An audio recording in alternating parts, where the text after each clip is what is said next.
first met Luke LeBlanc in Mr. Ratliff's 6th grade science class. We were paired together to make a video on recycling. I played the idiot that didn't know where a pop can went, and Luke played a sarcastic talking trash can. We've been best friends ever since. Introducing Luke LeBlanc.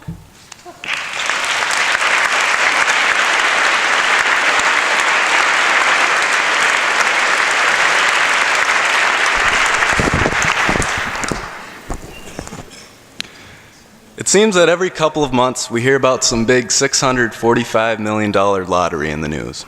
Millions of people rush out to their nearest convenience stores to buy a ticket, and then rush back home and turn on their TVs to see if they won. After the numbers are read, 99.999999% of these people turn off their TVs and head off to bed brokenhearted. But I'm not one of these people. I've won the lottery. Now, when I say I've won the lottery, I'm not talking about the Powerball, so don't come asking me for a loan. I've won a different kind of lottery, and the fact that I'm standing right here in this chapel speaking to you now is proof of it. 7 years ago, after completing my final year of elementary school at Loring Elementary in North Minneapolis, it was time for me to find a middle school. My dad refused to stop looking for a school until he found the one that would give me the best education possible. He values education above all, and for this I am extremely grateful, because without him and Becky Farber, the former dean and director of the middle school, I wouldn't have won my lottery, attending Breck. I don't think many of us realize how good of a school Breck really is. It is one of the best academic schools in the nation.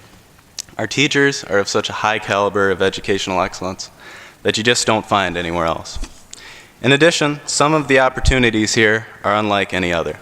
For instance, let me tell you about another lottery I've won.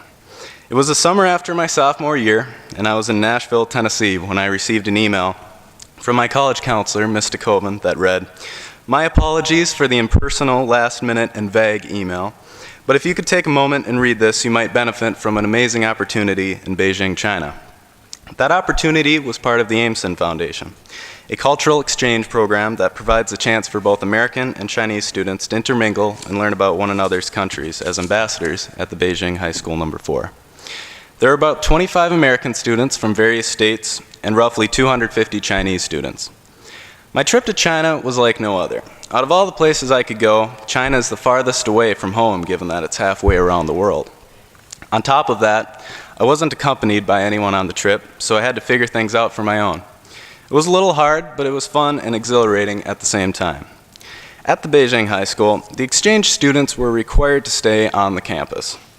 Beijing High School is a great school, but its high-reaching fences and security guards who kept track of who came in and out made it seem like a prison. I just wasn't going to spend my limited days in China locked up in a fence while there was so much to explore outside. So the day after I arrived, I tried to get some of the other students to come with me to walk the streets and experience the Chinese culture, but there weren't any takers. So I walked up to the security gates alone, and surprisingly, the security guards let me leave with a smile. The next day, the other American students tried to leave the campus, only to be stopped by the guards. They were baffled. They asked me, "Luke, how do you get by the guards? They just let you walk right on out. We have to jump the fence to leave." I told them I had no idea. I just say "Nin hao," the guards open the gates, and I walk right on out. As it turned out, the guards, given that I ventured out and talked to all the Chinese students, thought that I was one of the teachers at the program who just happened to take a leisurely stroll every day throughout the city. My trip to China provided me with many important opportunities. First, I got to do what the program was all about, experience the Chinese culture. One of the things I noticed was that the people there are very generous and ready to help if you need it. Let me explain with a story. To start off with, I'm not a white rice guy. I just don't see what's so good about white rice. It tastes bland, it's filled with starch, and it just doesn't look good to me. Not liking white rice is a big problem if you want to go to China, because no matter which meal, be it breakfast, lunch, or dinner, you're going to get a plate of food that's half filled with white rice.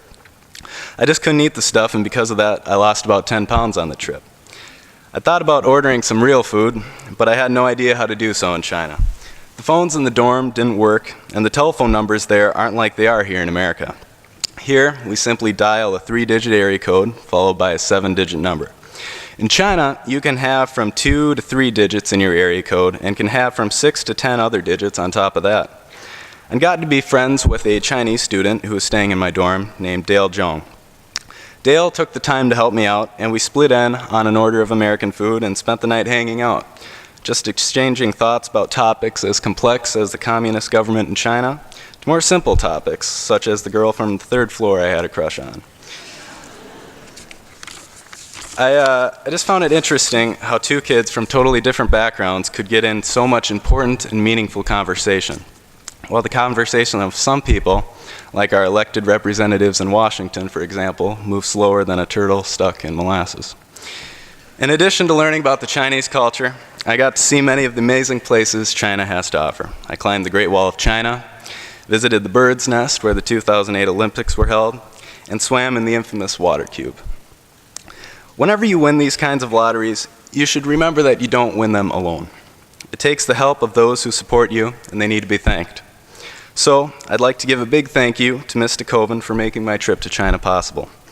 I'd also like to thank all of my teachers I've had over the years. Some of you have been so influential and pertinent to my education, and there's just too many to name. I'd like to thank the grounds crew and janitors who keep the school running, and I'd also like to thank the staff of my favorite class, lunch. In addition, I want to thank my bus driver and friend, Jeff. I've enjoyed our conversations about football, basketball, what's for lunch tomorrow, and just having good old conversation en route to school every morning. And thank you, Mr. Ohm.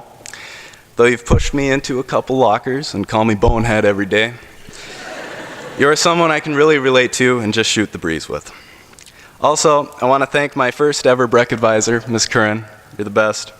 And though I've mentioned her already, I'd like to give my deepest thanks to Miss Becky Farber. Without her, I wouldn't have been able to attend school here. She went up to bat for me and believed in me. Thank you.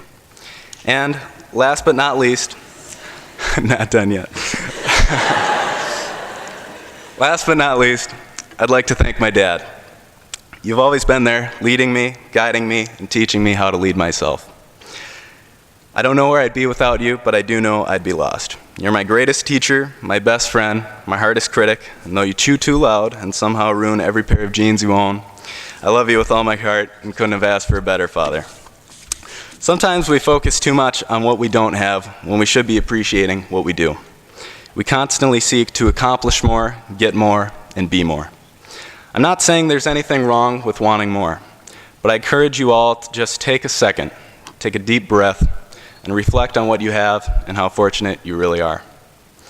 And the next time someone says you have better odds at getting struck by lightning than winning the lottery, think again. Thank you.